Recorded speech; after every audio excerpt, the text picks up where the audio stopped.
Don't ever treat your little insanities as if they're aberrations that ought to be hidden from the rest of the world. Acknowledge them and use them to define your own way of living, the only life you have. All the most beautiful people in the world, the most creative, the ones who led revolutions, who discovered and invented things, did so because they embraced their own idiosyncrasies. There's no such thing as normal. Normal is just another word for lifeless. If you ever find yourself cheated of all your money and sleeping on a grave, do not fear. A miracle is near, either that or a ghost. But all you have to do is fall asleep, trust me. In other words, no matter how bad it gets, life is the miracle you are searching for. There is no other one around the corner. Develop the faith in it to let it take its own course. Make all the efforts you can to abide by its beauty, and it will not let you down. Use every resource you have been given, your mental faculties, the ability of your heart to love, and feel for those around you, your health and good fortune, all of the thousands of gifts life has given you to their maximum potential. Honor your life, please. Honor each gift and each moment by not laying it to waste. There is no real measure of success in this world except the ability to make good of life's endowments to you. Sometimes life's gifts arrive wrapped in all wrong damn wrapping, at which point we have to learn to do two things with them. Recognize them for what they are and gamble on our fear that they might be disasters. This brings me to my third life lesson, inspired by two movies in which I played the anti-hero, Dar and Bazigar. Don't let your fears become boxes that enclose you. Open them out, feel them, and turn them into the greatest courage you are capable of. I promise you, nothing will go wrong. But if you live by your fears, everything that can possibly go wrong will go wrong. And my next lesson is precisely that. It's okay to be confused. Confusion is the root to all the clarity in the world. Don't worry about it too much. Don't ever take yourself seriously enough to be so clear about your own ideas that you stop respecting other people's. Our values are our values. They don't make us any better than anyone else. At best, they just make us different. Always try to see the other person's truth, because like every movie has a story, every human being has one too, and you have no right to imagine that yours is better than anyone else's. Life lesson number 4. Rears its head. Give of yourself to others. And while you're at it, make sure you realize that you aren't doing anyone any favors by being kind to them. It's all just to make you feel that sneaky little twinge that comes from being utterly pleased with yourself. After all, the one that gets the most benefit out of any act of kindness or charity that you do will always be you. I don't say this as many see it in a transactive or karmic way. It's not an I do good, I get benefit equation with some white-bearded figure taking notes from the heavens above. It's a simple truth. An act of goodness becomes worthless when you assign a brownie point to yourself for it, no matter how subtly you allow yourself to do so.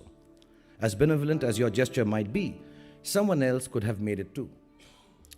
Regardless of how rich, successful, and famous you become, don't ever underestimate the grace that other people bestow upon you just by being the recipient of your kindnesses. You might be able to buy your friend a Rolls for his or her birthday, but it's no substitute for a patient hearing of your sulky rants on a bad hair day. My fifth lesson is this. When life hits you with all the force of its resplendent rage, the Rolls isn't going to give you comfort. A friend's grace will. And if you can't find resolution as easily as you would like to, please don't panic. Everything evolves as you go along. Even disasters eventually resolve themselves. Give life the space to move at its own pace, pushing it ahead only by way of being kind to yourself when you're hurting or in despair. And you will be hurting and despairing a lot in this lifetime.